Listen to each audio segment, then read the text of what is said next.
Der Absturz von Flug GE 235 war erneut eine menschliche Tragödie, zudem der Wirklichkeit gewordene Albtraum aller Fernreisenden. Doch wäre das Unglück vermeidbar gewesen. Der Pilot hatte kurz nach dem Start bei seinem Notruf einen Triebwerksausfall gemeldet. Die Maschine könnte also unzureichend gewartet gewesen sein, sagen Kritiker, zumal die Fluggesellschaft TransAsia für Probleme bekannt ist. Taiwan war zuletzt generell stark von Flugzeugunglücken betroffen, wie unsere Top 3 der Airline-Katastrophen auf der Insel zeigt.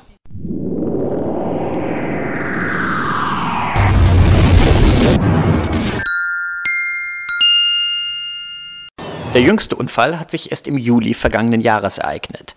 Vielleicht kein Zufall, aber es war ebenfalls die Billiglinie TransAsia, die es getroffen hat. Und selbst der Flugzeugtyp war derselbe, eine Turboprop vom Typ ATR 72.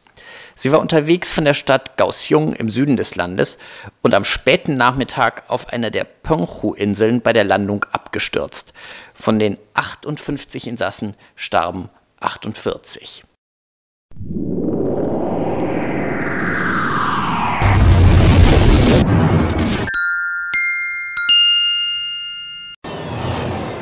Der zweitschlimmste Absturz bisher liegt schon einige Jahre zurück. Das Unglück ereignete sich 1998 in der Hauptstadt Taipei. Bei Nebel hatte sich der Pilot auf den Funkleitstrahl verlassen, dabei aber mehrere Fehler gemacht. Er flog 300 Meter über dem Leitstrahl, ohne es zu merken. Dann ist er zu spät durchgestartet und hat die Maschine zudem sehr steil hochgezogen, was einen Strömungsabriss zur Folge hatte. Das Flugzeug ist in ein Wohngebiet wie ein Stein abgestürzt. 203 Menschen starben.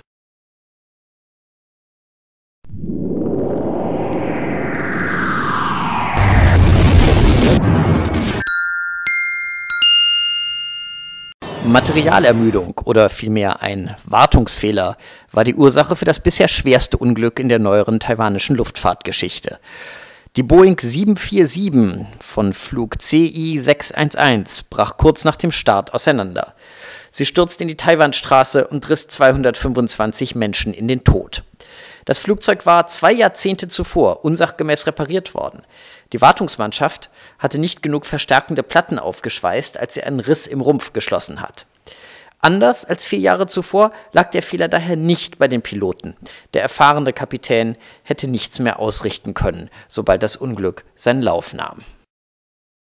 Auf dieser unserer Liste wäre der Absturz vom Mittwoch das viertgrößte Unglück in der jüngeren taiwanischen Luftfahrtgeschichte.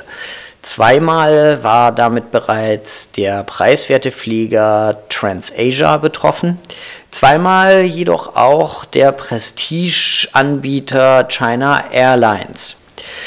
China Airlines hat überhaupt relativ oft Probleme. Da war beispielsweise Flug 140 nach Tokio, bei dem die Piloten im Jahr 1994 den falschen Knopf gedrückt haben, sodass die Maschine außer Kontrolle geraten ist. Oder ein anderer Zwischenfall, bei dem das Flugzeug über dem Meer runtergefallen ist wie ein Stein aus großer Höhe. Die Piloten hatten die Steuerung des Flugzeugs dem Autopiloten überlassen, während sie versucht haben, ein defektes Triebwerk, was nicht starten wollte, wieder in Gang zu bringen.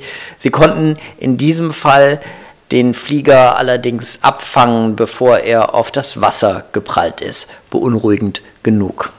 Kein Wunder, dass Kritiker von den taiwanischen Behörden eine strengere Regulierung und mehr Sicherheit im Luftverkehr fordern.